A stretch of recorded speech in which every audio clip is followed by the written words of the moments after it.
Hello everyone, Bob Ganoush back again on Elite Dangerous Part 13, I want to say. In this video, we'll be going from waypoint 9 to 10. I think I got that right. It's really hard to keep up with how many waypoints we've been to, how many episodes I'm in. It's kind of hard to keep track after we've been doing this for about, I don't know, I want to say like 3 months. I think I'm about 3 months, 3 months into this series. Um, so yeah, I mean, here we go. We're going off to waypoint 10. I'm currently on my way to waypoint 11. Yeah, I'm on my way to waypoint 11 as I'm recording this video. Um, and you'll get that video in a couple days or a week or something like that. Um, but yeah, so here we are. We're going to a point of interest number 2 now in this video. And here we are. We're in a typical neutron star system. The point of interest is called Hydrangea Nebula. I'm probably butchering that name, probably saying it wrong, but pretty cool fucking nebula. Some cool like oranges in the background or reds, however you want to look, however you want to look at that. Looks pretty cool. Here's the system map of that system. And it actually looks a lot cooler, as you're coming in, because you can see all those oranges and reds a little bit better. But here we are. Now we're going to point of interest number 3, called the Magnus Nebula. And again, there was nothing really spectacular about this place, but it did look kind of cool in the inside of it, although it was pretty dark. But yeah, so I got some footage of that. Show you the system map of everything in this place. I cruised around for like a little while just to kind of take in the sights and pretty much see what was what, and yeah, so I moved on after that. So here we are. We're going to point of interest number 4 now, and I think this is called the neighboring necklaces or necklace. It's one of the two. But these two planets on the system map right here, they're super close to one another. They're both ringed worlds. I think one's a high metal content world and the other one's probably another high metal content world. I can't remember, but it made for a super cool view. So I tried to get as close as I could get as possible and kind of show you guys off these two planets with rings around them. And I think it made for a pretty gorgeous view. Pretty fucking dope. And here we are. We're finally coming into the system of waypoint 10. I keep on pausing.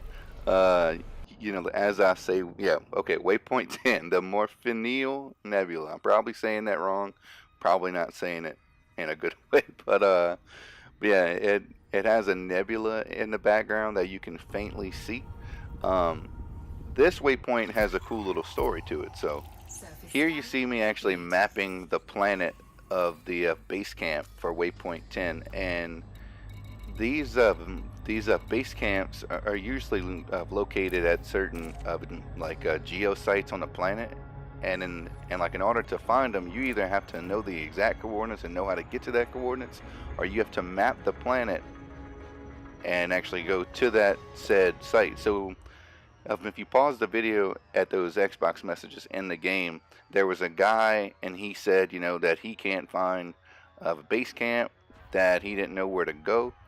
So I told him, hey, look, add me on Xbox and let's wing up and you can follow my signal in there. Apparently, I didn't know this until we actually got to base camp, which is called Moore's Pit. As you can see, Planet 2DA or whatever. You can see that if you pause it. I didn't know that this guy was in a freaking Sidewinder. I had yet to see a guy out here this far in a Sidewinder. So whenever I'm just looking at the messages that we're sending. When he actually came into the signal source down here on the planet, I was looking. I didn't realize that he was in a Sidewinder until he actually comes in and I lock onto him. But like, what's crazy about this is that he's in a shieldless Sidewinder, and there's a guy in an Orca too. or is that a beluga? Oh, okay, yeah, that's a beluga. So he comes in a Sidewinder. He doesn't have any shields. The thing only has about, you know, like 30 to 40 light year jump range. So like anyone coming out here in a freaking Sidewinder, shieldless, you you you have to tell him to like just give your props off to him. His name is Commander Boot CZ. Um, he added me up on Xbox. I added him back.